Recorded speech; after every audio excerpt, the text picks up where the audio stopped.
Ladies and gentlemen, boys and girls, children of all ages, welcome to Sox On Tap. Tony, my first reaction is just, fuck yes, let's go. Sox versus the Twins. That's where it all starts. Because it all starts taking care of business in-house in the Central Division. That's right, I'm a meatball. You got to bring that top button swag, baby. It is always great to beat the Cubs. And I'm a homer, so I always say they're gonna. Dallas Keuchel Lansing got some beards that you should be afraid of. What everybody said when he gets out there, it's me versus the other guy, and I'm going to beat him. So I just love that mentality. It's cool and fucking tough. Steve, would you say that Tony is mad online? I would definitely say that. The White Sox winner.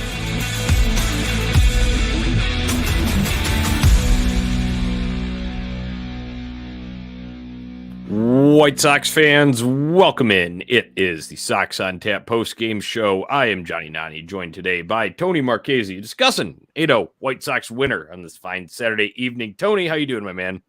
Doing great, Johnny. It's always good to drink victory beers. They taste better than misery beers. We've had far too many of those on this show throughout the course of this year. It's good to be back in the left-hand column with victory beers. Johnny, how are you doing, my friend? I concur. You and I just it was kind of like a telepathy thing last night, right? We were about to like text each other the same thing, that we've had misery beers way too frequently, as you just mentioned there. So yeah, it's good to be enjoying the victory beers today. Like you said, tastes much better. And the White Sox needed this one, Tony, especially after a disappointing start to the series. Now you can at least salvage a split. Not where you want to be overall in the series, but at the same time, it was good to see Johnny Cueto shove and the offense break out today. And so often it happens, Johnny. We're talking about another Johnny Cueto start where he's done incredible. It's really odd to think that starting this season, Johnny Cueto wasn't like on this active roster. He's been just nails for most of the time in the White Sox rotation since he's joined the big league club. I think this is the first start where a White Sox starter has gone into the eighth inning and recorded an out. And I think that is the first time a White Sox pitcher has done that. Man, I thought we would have said that before today. Right. I honestly thought we would have said that before today.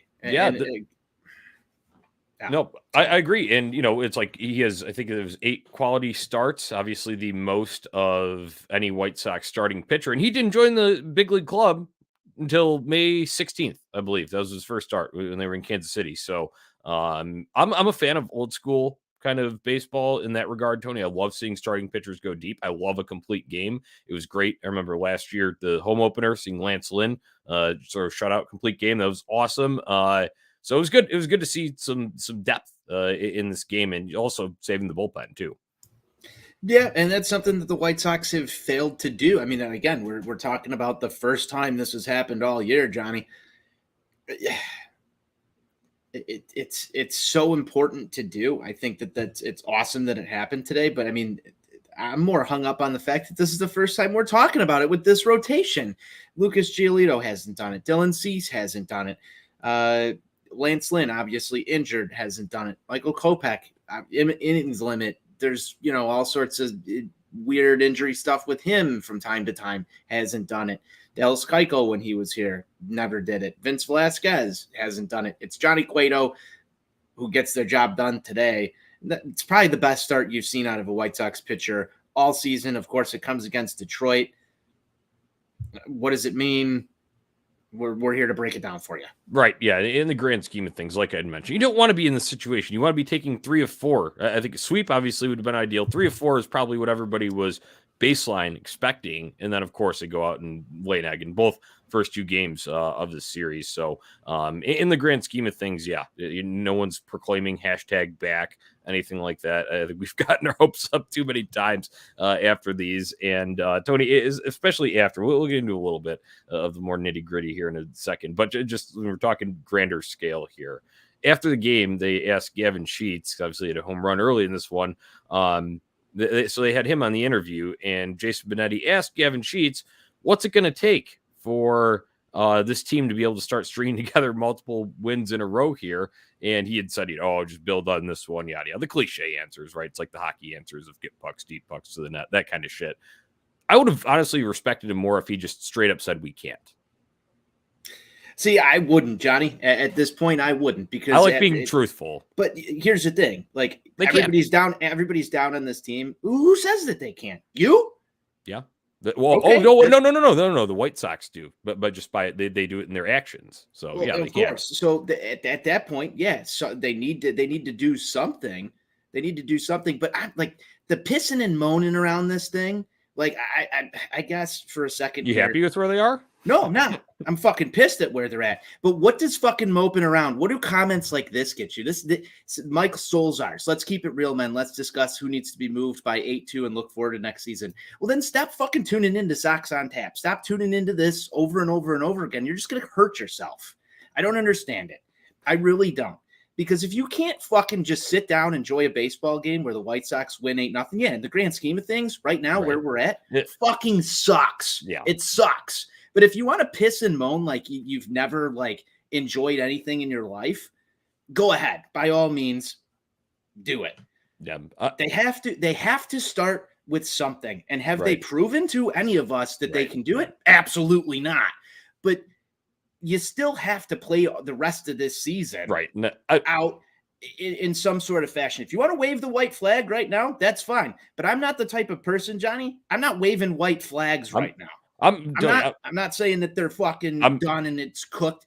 Could they be? Absolutely. Am I going to be pissed off as you are? Sure. But I just like, what do you want from Gavin Sheets there? I'm curious. Oh, no. Tony, it's a joke. I'm getting it's a manner of expressing the overall displeasure with the state of where they are versus 100%. The expectations. The expectations are here, and it's the expectations are above this fucking screen. And it's just we've talked about it on numerous occasions in terms of, will this be the momentum builder, or this could be a good block to be able to do it right.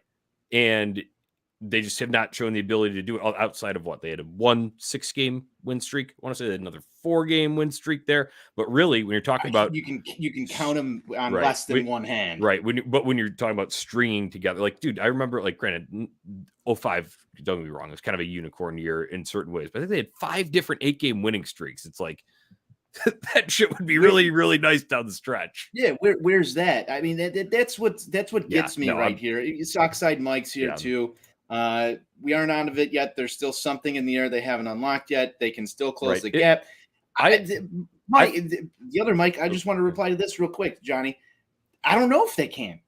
I don't know. Right. I said this on a show earlier this year. It's either going to crash and burn like the shittiest dumpster fire you've ever watched, or it's going to be cinematic somehow. Yeah, it's just interesting, that kind of lingering in the middle, though, Tony, because obviously, like you'd said, I think that was a good comment from Sockside Mike there when he'd said something in the air, because I think we all kind of like feel that, right? Because it's supposed to be a competitive year. It's supposed to be right in the middle of the window, right? This is supposed to be year 3 of competitive territory, and they're middling right now in the division, but literally right in the middle in 3rd place there, when they should be on top of it, like we expected. But there have been other factors in terms of injuries, in terms of tough schedule to start, weak schedule to finish. So see how that happens. But overall, today, I guess, Tony, the frustration goes from not in this stretch, like, we've been talking about it, anticipating the stretch against AL Central teams here that they need to take care of, and everyone talked about the 19 games and whatever. And the start to it is just been underwhelming, and it also puts a lot more pressure on themselves when they have to go on the road next week. And those aren't going to be easy games by any means, because there's no break with the Tigers there. You go straight to the 2nd place team in Cleveland, and then right to Minnesota, 1st place team, close out right before the All-Star break. So I think you're just kind of backloading yourself with a lot of pressure there. And that's what I'm just worried about, because even if they do play like 500 ball there, it's still we're at the same spot, back to square one in terms of just kind of middling. Yeah, and here's the weird part. They seem to play better on the road. They seem to hit more home runs on the road.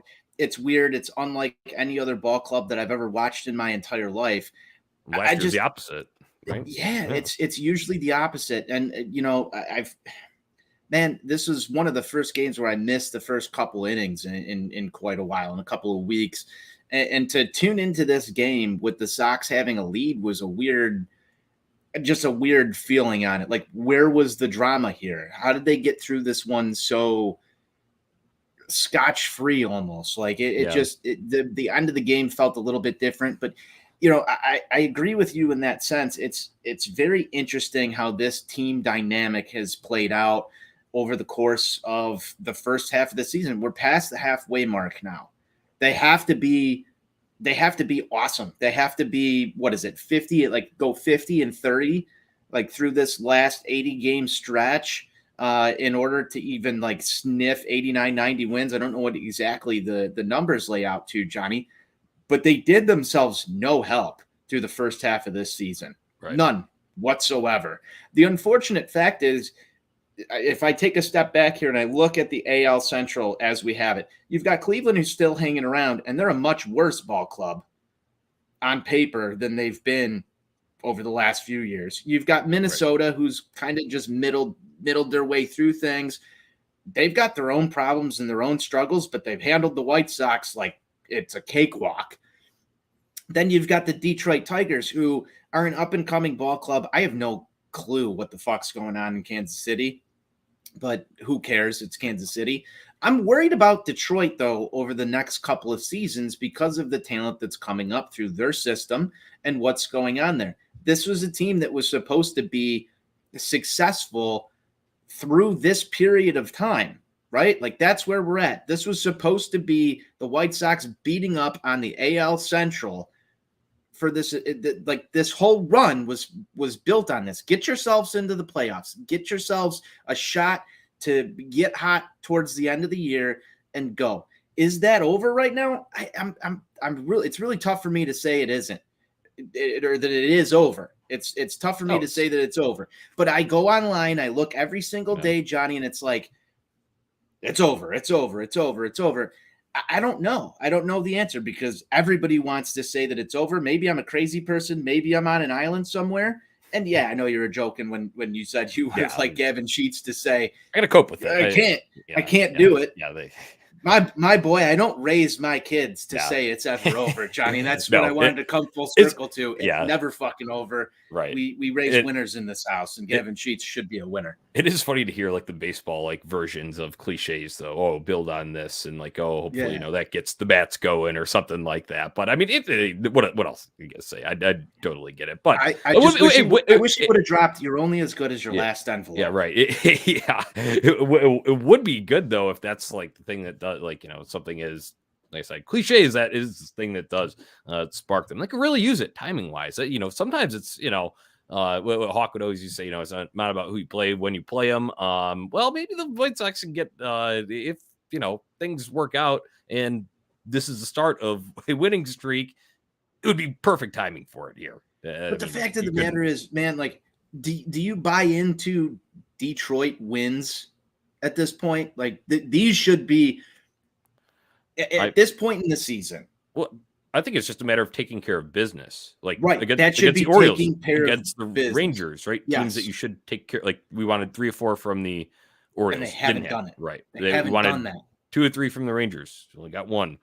Now here we can get a split. Okay, so that is better than the losing 3 against the Orioles, but it's just we just talked about. You're putting more pressure on yourself when it's going to be really ramped up next week on the road. So and then into the second half too, like you'd said, the clip that they have to play at essentially to if they were going to surge to the top of the division there. So it's just making life hard on yourself when they could have made it a little easier on themselves, and that's just what's frustrating, I think, to all White Sox fans right now. So I think people express it in different ways. Mine is usually sarcasm over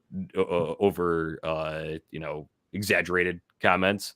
That's kind of how I. That's why you're negative Nanny, right? And then but I'm not in the it's over camp. But like I said, they've made life very difficult on themselves, which is not fun to watch.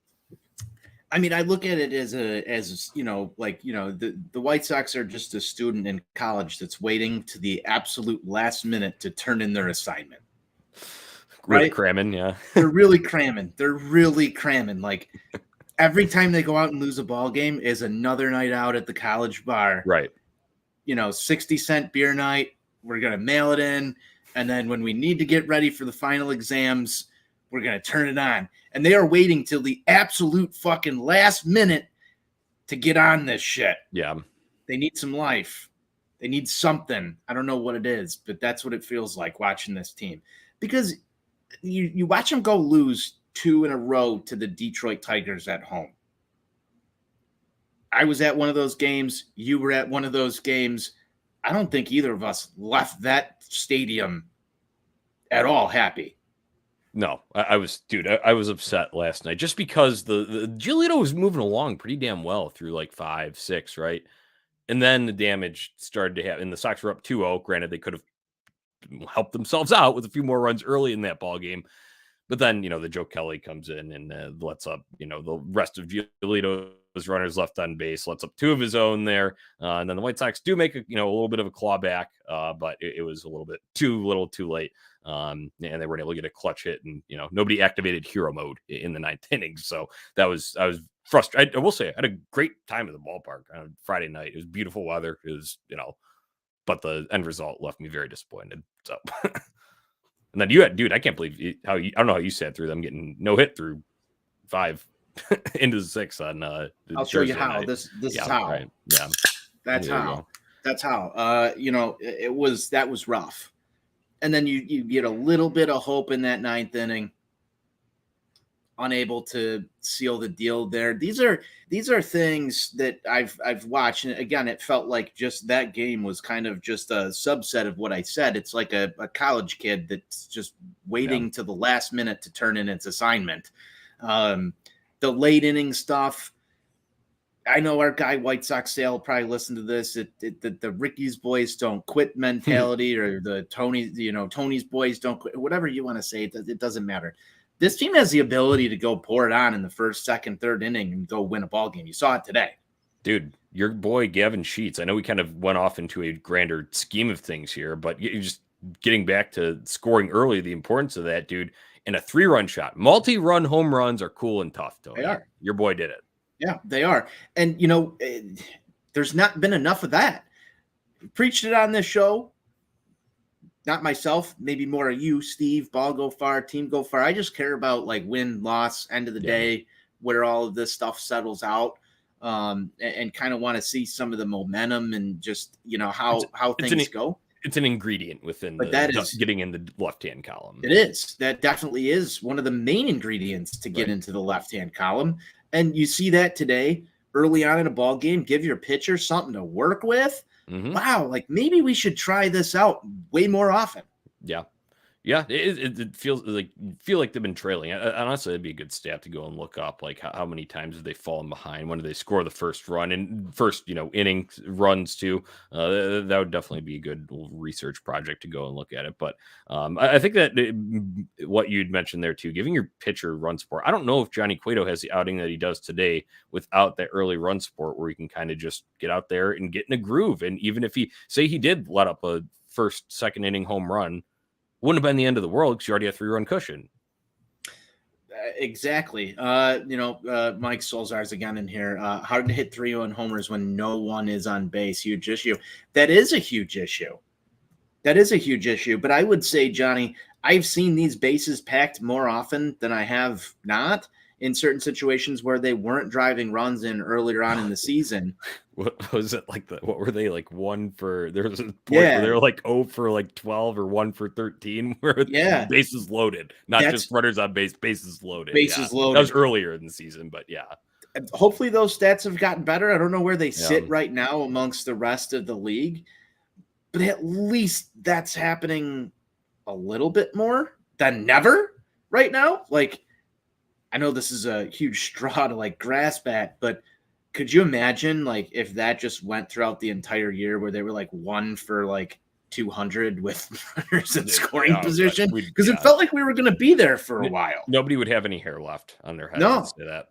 No, nobody would. Rip it all out. Would. Yep. Let's get into a little bit more from today's ball. Let's talk Johnny Cueto. I know we kind of brushed over it, but 8, like you'd said, the longest outing by Sox pitcher this year. 5 hits, no runs, no walks, 5 Ks, and total combined, because Jose Ruiz comes in to close that thing down.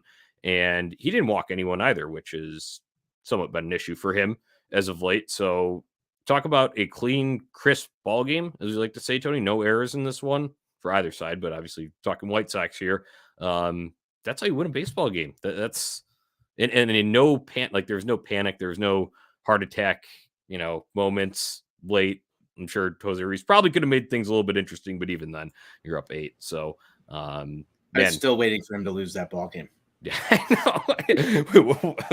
Like it was I think it was Benetti had said that you have to think, Jose Ruiz is going to be out here no matter, as long as it possibly takes. It's like don't jinx it, because watch, next thing you know, it's 5, then it's 6, then it's 7.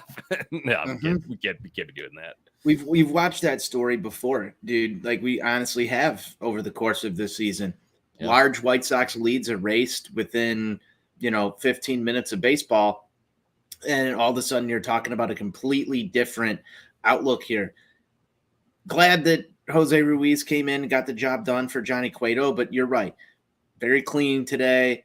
Not a lot to write home about in terms of things that you can pick apart that were bad on defense, bad from the pitching. This is not a show that we're prepared to even talk about right now, because we are trained to talk about all of these different mishaps. Defensively, we can actually give props. There was actually a pretty cool play when one kind of got through Abreu a little bit, but it hit off his glove, and then Harrison was right there behind him. It was just a good backup timing sort of play. So that was cool to see. That's about defensive highlights, what I got from that. And then obviously from offense, we go down the box score, and you're talking multi-hit days for Sheets, your boy Tim Anderson, Jose Abreu, keeping that hitting streak alive, and Josh Harrison, only guy that didn't get a hit. That's pretty damn good. Hey, feast on offense sometimes, and it's the biggest thing that I've seen from this team is you've got days where they will do this, days where the offense will show up, and then we said it earlier, you're only as good as your last envelope. You have to split this series. You absolutely have to. We're going to be back on these airwaves pretty pissed off about where we're at, dropping a series to Detroit. Tomorrow's a must-win ball game. Go score 8 again. That's what you need to do. You have to. Go out and just win that ball game. Be as aggressive as you saw today and make things happen.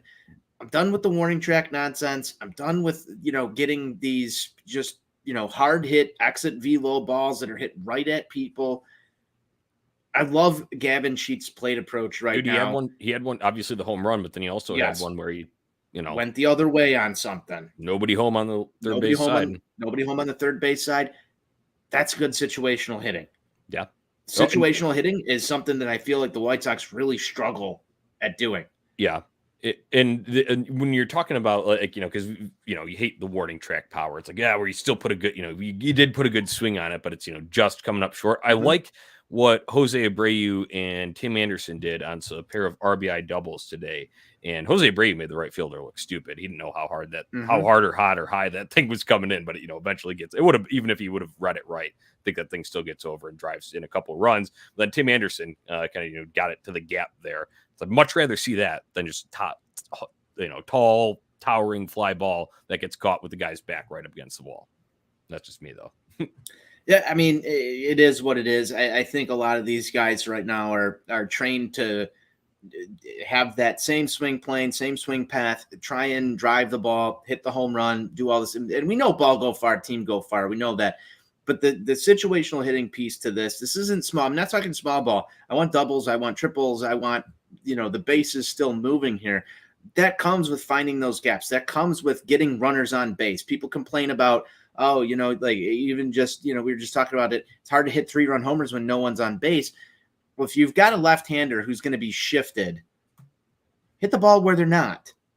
Take something that's outside and just drive something down the third baseline. You saw that from Sheets today. You saw the Jose Abreu that you just talked about, his double there. They've gotten away from a little bit of that type of baseball. And when you see those types of things happen, the White Sox generally win baseball games. Am I wrong? No. A couple of doubles, couple extra base hits, find the gaps. Part of that recipe. Yeah, it's part of the recipe for success, Johnny. And I feel like I've watched this team hit the ball directly at people more than any other baseball team I've ever watched in my entire life.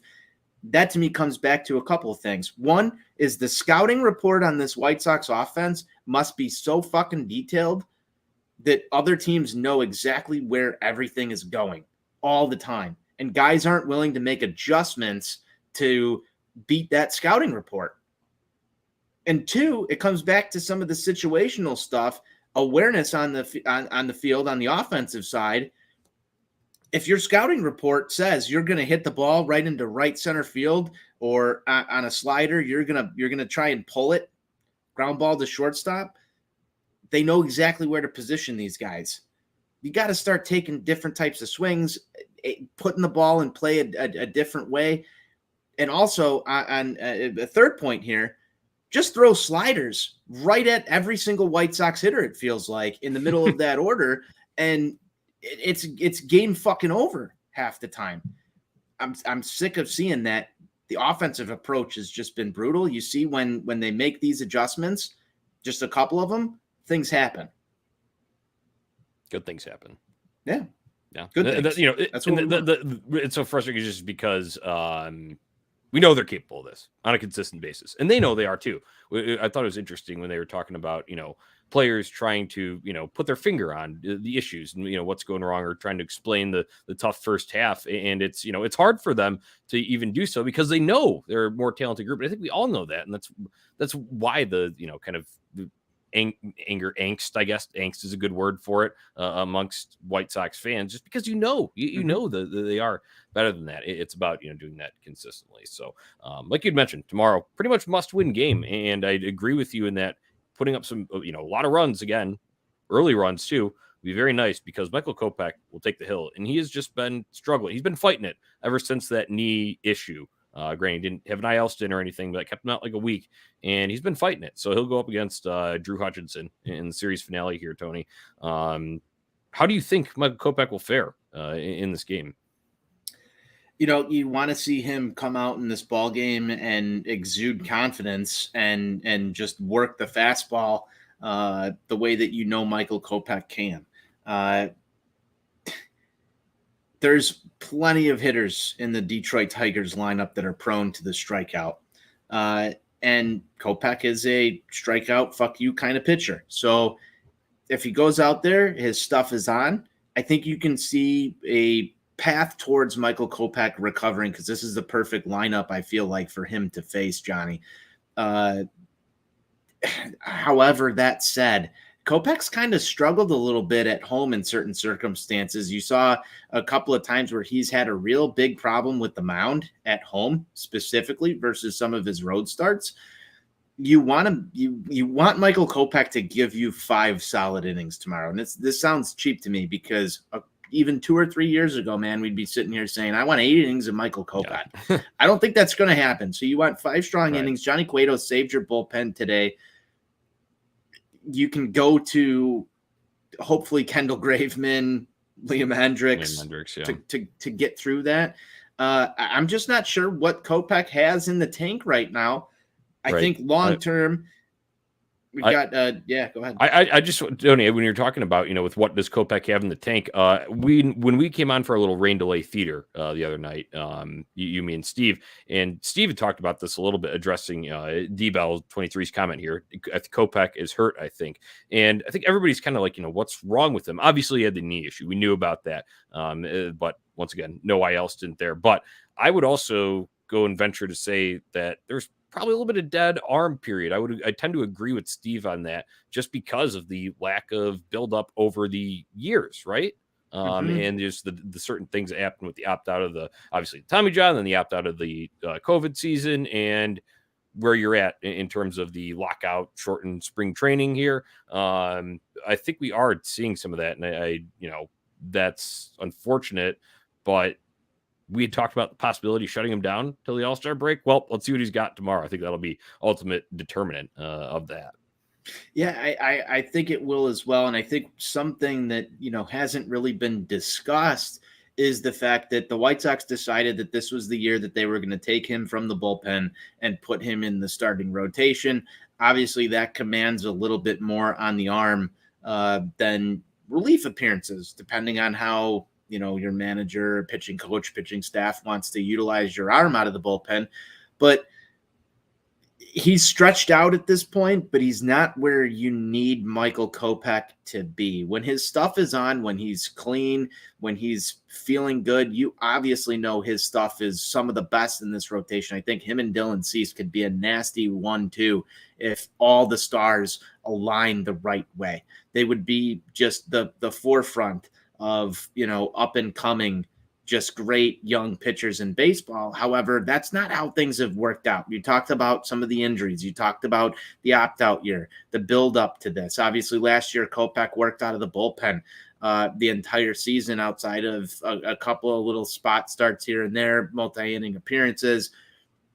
It's curious to me right now, Johnny, where would Michael Kopech be if he was a bullpen piece through this season versus being in the starting rotation? Obviously, the back end of this bullpen has suffered a little bit through Liam Hendriks' injury. You've had Joe Kelly go down a couple of times. You're missing Garrett Crochet. Where would we be if Michael Kopech was a 2-inning option in the back end of the bullpen right now like he was last year? I think that there's a little bit of a different feel towards the back end of the bullpen when you don't have Michael, just a stud coming in that can give you 96 plus, 97, sometimes reaching 98 miles an hour last season. You're talking about, is he hurt right now? Is his arm not built up the way that it should be? Obviously, there was a lockout that affected some of this, and this was the year that he pushed into the starting rotation. We're heading into mid-July, a little bit of dead arm period. Was that the right move? I don't know. I don't know the answer to that, but I do know that Michael Kopech has the stuff to be a front-end starter. It's just unfortunate to see what we're witnessing with some dips in velocity, some injury issues. It seems like something's nagging him. I don't know how his arm feels. I'm not Michael Kopech, but I'm also slightly concerned. That's not. No. Like I said, I think tomorrow will be a big determinant. But it's an interesting hypothetical to ponder, Tony. But the plan was always for him to be a starter, right? Everybody knew that, and then they just had to adjust to some out of control. We didn't know if COVID was going to happen, right? Lockout. Didn't know exactly how long that would knock out certain spring training things. So few factors out of control. Overall, I think right move end of the day, because I know we're all concerned this year. We don't, we want to win this year, but at the same time, you're probably getting a more polished version of Michael Kopech in the rotation next year and beyond, which is the ideal outcome in the long term, right? So sure, that's the ideal outcome, Johnny. But also, I've heard so many people tell me that the fucking window's closed after this year. So what does that do me? That's my question to everybody else. What does it do me? So let's ride Michael Kopech as hard as we fucking can this year, and no excuses. No excuses. He needs to throw 8 innings. He's got to be sitting 96, 97, because this is the only year that matters right now. So yes, you're going to get a way better version of Michael Kopech probably in 2 years than you have right now. This is his first year starting in the big leagues outside of when he came up with the White Sox, but we're going to ride him super hard. And if he has issues and falters, where was the backup plan? The backup plan was Johnny Cueto. Vinny Velo, Johnny Cueto. And he's done far above expectations. Johnny Cueto's been far above expectations. The fact of the matter is, Reynaldo Lopez kind of really came in, and not in the same situation, because he's made up for 2 guys. He's made up for Garrett Crochet, and he's made up for Michael Kopech not being in the back end of that bullpen this year. Joe Kelly, Kendall Graveman. I'm curious what other people kind of think about this. You've seen Kendall Graveman have some great outings. Joe Kelly feels like, dare I say, kind of the same like Alex Colomé experience. We're going to make this interesting, but we'll eventually get out of it most times. I don't know what the hell they're going to do down the stretch here to make sure that you don't have these types of issues. This was supposed to be the best bullpen. The most money has been spent on this bullpen. And it's just, it doesn't feel right. And I go back to what I said. If you had if you had Michael Kopech there, he was electric. It was almost unfair to bring him into some of those situations last season. Get me through an inning, Michael Kopech. Go for it. Would it have been better for the White Sox to have spent, I don't know, that money that was spent on Joe Kelly on bringing in a starter on a 1-year deal or a 2-year deal, and then letting Michael Kopech ramp up in the bullpen by being a 2-3 inning guy this season, and then flipping him to a starter next year when you've got a full spring training? That's my question. It's an interesting hypothetical, Tony, but I think last year, what you're talking about there, that plan was implemented last year, right? And then it was the, going forward this year, it was the time to move him to the starting rotation. So I think it's a butterfly effect, right? We talk about it, about there's plenty of different situations that we've pondered, right, in the same vein. But overall, I always wanted to see Michael Kopech in the rotation, so I'm glad it happened, even though we are seeing some of this. I mean, hell, look at some of the growing pains that Dylan Cease had to go through as he was coming along, and now his stuff is just electrifying. So you'd be kicking that can further down the road. But it's like you said, it's an interesting situation to ponder. And then you would have just, with the money you spent on the bullpen, you would have wished we wouldn't even have this conversation, right? I think that's where I go back to. Like 100%. Yeah. So 100%. I just that the bullpen spending over the past couple of years has been just through the roof, and I think it was for the White Sox kind of a reaction to what happened during that 2020 season, Johnny. I honestly think that when you had that final game in Oakland, the White Sox organization went and said, we need to prepare our bullpen for the playoffs. And yes, bullpens in the playoffs are fucking so important. Having guys at the back end that can go shut games down, that is beyond important. But did we overreact in a certain manner that's caused issues for other things? I would answer and just say yes. You just go and look at resource allocation in the offseason. So yeah, you kind of like overcompensated, and it's still biting you in the ass because, right, let's be honest, who's the only one you really trust back there? Liam Hendricks, probably, because Joe Kelly can't find the command. I trust Liam Hendricks. I trust Liam Hendricks, but I also, at the same time, man, I'm going to go in Ken Woe's corner here for just 2 seconds. Alex Colomé was able to get the job done for the White Sox and wasn't brought back. What if you had Colomé, Hendricks, maybe Graveman? Garrett Crochet doesn't get hurt. Let's play butterfly effect, perfect world. Aaron Bummer isn't just missing.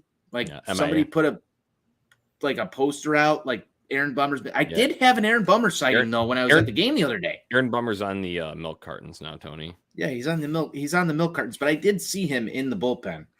Wow. I did see him in the bullpen the other day. He came out, he stretched, and some kid asked him for his autograph, and he walked right by him just like this, like had his hat cocked up, just walked right by this kid. Kid put his glove down, and he basically like shoved the kid's glove away as he walked back down the stairs. Yeah. It was wild. Aaron Bummer probably not in a great place right now. He's probably scared of the kid. He's deer in the headlights and everything he does. So, hey, if the slider's not working, you got to get by people somehow. So yeah, got to pout about it. Who knows? Yeah, that's all I've got to say about the bullpen. I don't want to talk about it anymore. It gives me like PTSD to talk about. It's a very interesting hypothetical. I think we go down many paths there. But reason we got on this, we were talking about Michael Kopech. So let's just hope for the best. And I think command, it's easy to, once again, cliche. I'm cliche man here. It's command, man. If the fastball is going to be down a little bit in velocity, I will say he did tick up a little bit from, it was kind of down to like the 93, 94. And then his last start, maybe it was just a little humid or whatever, get a little extra grip on it. He did tick up to like 95, 96, which was, kind of the fastest since he had suffered that knee injury. So be interesting to see what it's coming out at tomorrow. But don't you want to see Michael Kopech throwing 98? Yeah. 99. Yeah, I would love to. Just but my I think, personal choice. I think it's a combination of some, fatigue on the arm, and then the lower half obviously isn't as strong as it was to start because he had a knee issue. He had a fluid draining from his knee, and he's pitching through it. He can manage it, but he's also not getting the same explosion that he used to be able to. Just because, Fair. I mean, I would Liam love Hendricks still pumping it with a what is it? A slight tear in his UCL. UCL. That guy's a madman. He's insane. That guy's insane. Well, I mean, it can be done somehow, some way. Can be done. All right, Tony. Last thing here. Pick to click for series finale here. Pick to click for the series finale. I don't know, dude. Larry Garcia. I mean, it's almost sure bet he'll be in, right? I mean, it's kind of a sure bet he'll be in. I don't know. I have to go Lurie. I don't know why. Just have to go Lurie. Okay. Maybe it's time for him to hit another home run. Who knows? All right. I just haven't picked him in a while. Go Tim Anderson, Mr. All-Star. Hey, I love it. Mr. All-Star. We haven't talked about that at all. He got off the rough streak over the past couple of days here. He had 2 hits today. I think he had a hit yesterday. But that was getting a little scary for a brief minute in between there. Yeah. It's just so uncharacteristic of him. He's so consistent normally, and it was 0 for 19. So that seems like it's been 0 for 200 in terms of what we expect from him. So but congratulations to Tim Anderson, your AL starting shortstop in the All-Star game. So that'll be cool. We'll watch him in LA. So listeners, thanks for tuning in. Some good comments today. I always enjoy the discussion, banter back and forth here, all in good fun. Good discussion. So make sure you subscribe to On Tap Sportsnet on YouTube so you can join that conversation. We'll feature them during the broadcast. Make sure visiting ontapsportsnet.com for all your Chicago sports, literature, and podcasting needs. Find us on social media at Sox On Tap, at On Tap Sportsnet. Until next time, White Sox forever. White Sox forever.